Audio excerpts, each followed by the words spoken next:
Hi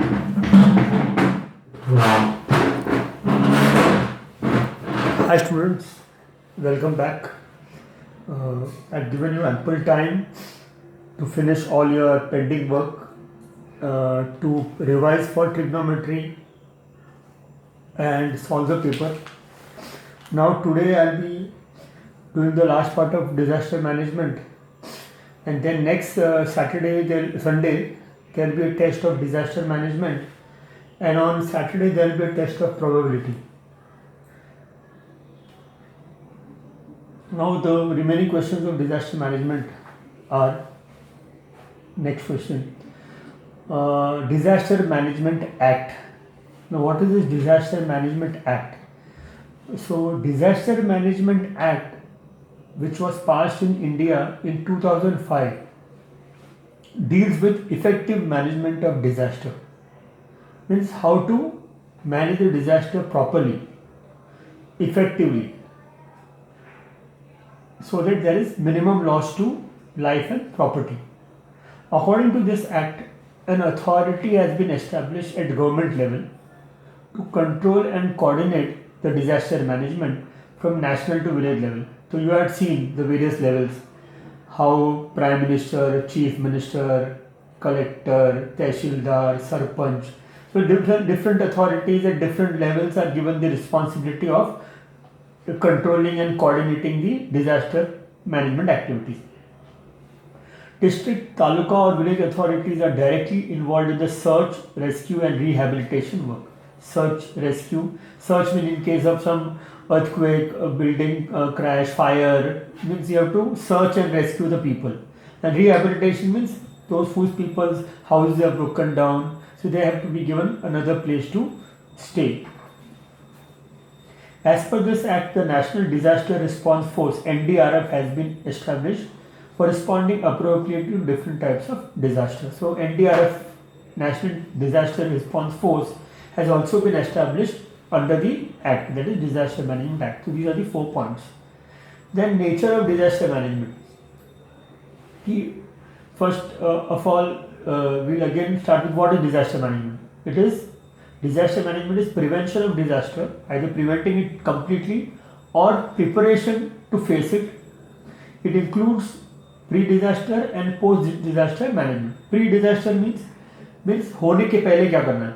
Pre-disaster management includes complete preparation and planning to face any type of disaster. यानी कोई भी disaster होने से पहले हम लोग उसको फेस करने के लिए अपने आप को तैयार करना या प्लान करना कि ये होगा तो क्या करना है.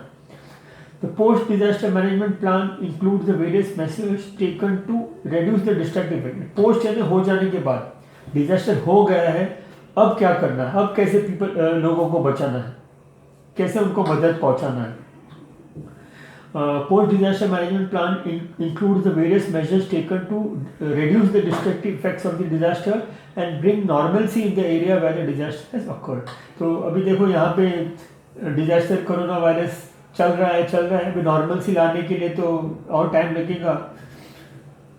तो दैट इज व्हाट मीन. लेकिन अभी भी डिजास्टर चल रहा है तो पोस्ट डिजास्टर मैनेजमेंट प्लान अभी भी तैयार नहीं हुआ. जब रोज का जो रेट है इन्फेक्टेड पीपल का कम होगा तो ऑटोमेटिकली धीरे धीरे वो पोस्ट डिजास्टर मैनेजमेंट प्लान की तरफ जाएंगे. अब तो उसको कंटेन करना या उसको बढ़ने से रोकने का काम चल रहा है. Next question. So it continues.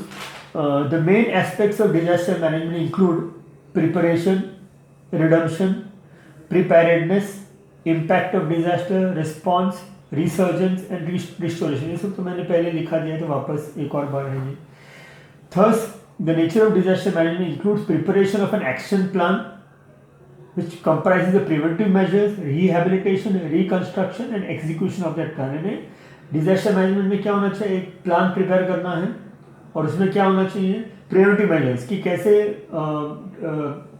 Disaster को प्रिवेंट करेंगे. रिहेबिलिटेशन यानी लोगों को फिर से नॉर्मल लाइफ की तरफ कैसे लाना है. रिकंस्ट्रक्शन जिसके घर टूटे हैं, ब्रिज टूटा है, रोड टूट गया है तो उसको कैसे बनाना है. और वो प्लान को एक्सिक्यूट भी करना है. सिर्फ प्लान प्रिपेयर करके कुछ नहीं होता. जैसे हम लोग पढ़ाई के लिए सिर्फ सोचने से पढ़ाई नहीं होता है, प्रिपरेशन भी करना है और उसको एग्जीक्यूट भी करना है. मन में अरे मुझे पढ़ना है कुछ भी नहीं होगा. मुझे पढ़ना है और एक्चुअली पढ़ना भी है, लिख के पता है ना, लिखना है, अपना टाइम पे काम करना है, दैट इज एग्जीक्यूशन। नेक्स्ट है 19th question, explain the role of district disaster control unit after occurrence of any disaster. District में क्या होता है? District control unit is established immediately either after the impact of the disaster or getting intimation about it, यानी disaster होने के immediately बाद या फिर होने से पहले, यानी जैसे ही पता चला कि ये होने वाला है उसके पहले जो हम लोग एक स्पेशल यूनिट बनाते हैं उसको कंट्रोल करने के लिए, that is called disaster district control unit. It reviews about various aspects of the disaster, keeps continuous contact with various agencies like Army, Air Force, Navy, Telecommunication Department, paramilitary forces, etc. for getting help। यानी कोई भी disaster के हिसाब से army की मदद लेना है, एयरफोर्स की लेना है, नेवी का लेना है, पैरामिलिट्री फोर्सेस का लेना है, टेलीकम्युनिकेशन डिपार्टमेंट का लेना है, तो किसका मदद लेना है वो उसको उसके बारे में सोच के डिसीजन लेते हैं district control unit. It is also responsible for coordinating with various voluntary organizations for their help in disaster management। Voluntary NGOs वगैरह होते हैं जो लोगों को मदद करने के लिए बनाए जाते हैं, जो बोलते हैं ना, they are not doing it for money, they are doing it because they want to help people। तो वो वॉलंटरी ने अपने आप काम करते हैं। जैसे हमको पढ़ाई में वॉलंटरीली करना है, ये फोर्सफुली करते हैं, उसको पढ़ाई थोड़ी बोलते हैं।